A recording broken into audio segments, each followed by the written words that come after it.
A paz do Senhor Jesus! Tudo bem? Estamos aqui para mais um momento de reflexão bíblica no segundo livro das Crônicas. E hoje vamos meditar no capítulo 36, versículos 1 ao versículo 4, que nos diz assim: Então tomou o povo da terra a Jeoacás, filho de Josias, e o fez rei em lugar de seu pai em Jerusalém. Porque o rei do Egito o depôs em Jerusalém e condenou à terra a contribuição de 100 talentos de prata e 1 talento de ouro. E o rei do Egito pôs a Eliaquim, irmão de Jeoacás, rei sobre Judá e Jerusalém, e mudou-lhe o nome para Jeoaquim, mas a seu irmão Joacás tomou Neco e o levou para o Egito. Queridos, chegamos ao último capítulo do segundo livro das Crônicas dos Reis de Judá. E aqui nós temos o registro, neste capítulo, do reinado de 3 reis. O primeiro, Jeoacás, que acabamos de ler. O segundo, Jeoaquim. Jeoaquim foi o segundo. E por último, Zedequias. O que nós vemos em comum nesses 3 últimos reis registrados nesse capítulo é também o registro dos 3 últimos reis que governaram antes que Judá fosse levada cativa, porque após o rei Zedequias reinar, durante o seu reinado, acontece aí então a invasão e a levada de Judá para o cativeiro.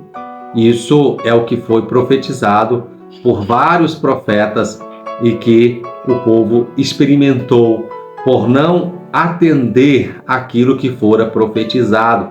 Ou seja, a profecia ela veio para que eles mudassem os seus caminhos, mas como eles não atenderam, eles terminaram sendo levados cativos.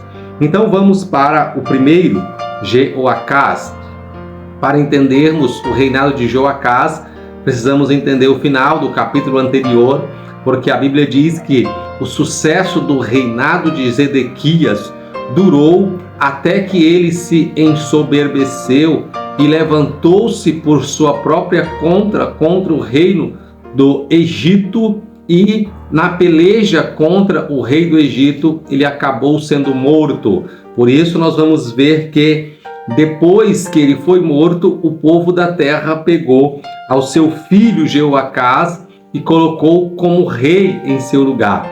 Durante esse reinado de Jeoacás, como ele já havia sido dominado, o seu pai, pelo Egito, então a Bíblia diz que quando ele começa a reinar, o rei do Egito depõe, tira ele do reino e coloca então o seu tio, irmão de seu pai, que era de nome Eliaquim, mas ele muda-lhe o nome para Jeoaquim.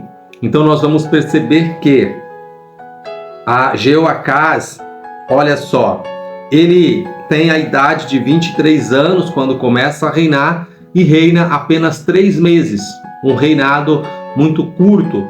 Então ele é deposto pelo rei do Egito e levado cativo para o Egito. A Bíblia diz que o seu reinado ele era mau, ou seja, fez aquilo que não agradava o Senhor. Agora vamos ver aqui o reino de Jeoaquim. Jeoaquim, ele então é colocado como rei no lugar de Jeoacás, e a Bíblia diz que ele também faz o que é mal aos olhos do Senhor. Ou seja, olhando para a história dos reinos de Judá, nós vamos perceber que Josias foi o último rei que fez o que era reto aos olhos do Senhor. Depois vem os reinos seguintes fazendo o que é mal aos olhos do Senhor e aproximando-se então para o cumprimento da profecia. Quando Deus diz que vai levá-los cativo, então eles acabam amargando o cativeiro por causa da desobediência. Para nós entendermos bem as profecias acerca do cativeiro e daquilo que Deus estava profetizando a eles, nós temos que ler Deuteronômio capítulo 28, pois lá já está registrado, se eles fizessem aquilo que mandava a palavra do Senhor, eles iriam viver bem em paz, mas se não fizessem, alguns males viriam sobre as suas vidas, dentre eles o cativeiro. Mas se nós quisermos uma profecia que vem um pouco mais próxima do seu acontecimento, nós podemos ir para o livro do profeta Jeremias, e nós vamos ver que Jeremias, ele profetizou ao povo de Judá e também de Israel, né, no período próximo a acontecer o cativeiro. Ele profetizou durante também, né, o período em que eles estavam sendo levados cativos, e também profetizou acerca da nação que os levou em cativeiro. Então, nós temos uma história que acontece real, né, durante o livro do profeta Jeremias, que foi aí, né, um conterrâneo do período de cativeiro. Então, meus queridos, nós chegamos aos últimos 3 reis que reinaram antes do cativeiro. Nós temos primeiro Jeoacás, que é levado cativo para o Egito. Depois, em seu lugar, é colocado Eliaquim, o seu tio, irmão de seu pai, e irmão, né, de Jeoacás, irmão de Jeoacás. Não é irmão de Josias, mas de Jeoacás. Ele é colocado pelo rei do Egito em seu lugar, e ele faz o que é mal aos olhos do Senhor, e agora, né, o rei da Babilônia sobe contra Judá para levá-los cativos, para levá-lo cativo para a Babilônia, Depois é colocado no lugar dele a Zedequias, e Zedequias também faz o que é mal aos olhos do Senhor, e ele também é levado cativo. Ele tem, né, aí o desprazer de ver os seus filhos mortos diante dos seus olhos, e esta é a última coisa que ele vê, porque a Bíblia diz que depois que ele tem, né, os seus filhos mortos aos seus olhos, a Bíblia vai nos dizer que ele tem os seus olhos furados pelo rei da Babilônia e nunca mais pôde ver. Então, meus queridos, nós vamos ver que aqui a palavra do Senhor, ela é dita contra a nação de Judá, acerca daquilo que estava vindo para as suas vidas, e o fato de eles não crerem na palavra do Senhor fez com que eles amargassem o cumprimento de toda a Escritura que dizia coisas ruins ao seu respeito. É interessante nós observarmos que nós vivemos dias em que tem acontecido muitas profecias falsas, mentirosas, mas a palavra do Senhor é a profecia verdadeira. E muitas vezes, por causa da falsa, nós temos desprezado essa verdadeira e inerrante profecia da parte do Senhor. E era este cuidado que o Senhor estava tendo ao orientar que fosse escrito este segundo livro das Crônicas, que foi feito para o povo que retornou do cativeiro, para que eles tivessem instrução e fossem orientados a terem uma nova vida, diferente daquelas que eles viviam antes do cativeiro, para que, posteriormente, coisas piores não viessem a acontecer.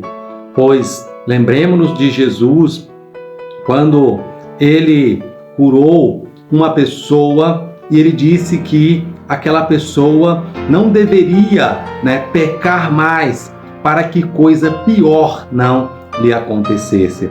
Então, meus queridos, é com esta visão, é com este sentimento que nós encerramos o segundo livro das crônicas dos reis de Israel, lembrando do seu fundamento, lembrando do seu propósito para orientar o povo de Deus a manter-se ligado com o Senhor, com a aliança estabelecida com Deus, para que eles possam viver de maneira agradável diante do Senhor e assim ter a certeza da sua bênção e da sua proteção. Vamos, a partir da próxima reflexão, entrar em um novo livro e assim nós vamos ver uma nova fase da história do povo de Israel. Eu aguardo você. Obrigado por nos acompanhar ao longo desse livro, segundo livro das Crônicas, e agora vamos para uma nova jornada. Obrigado pela companhia. Continue nos acompanhando. Eu aguardo você.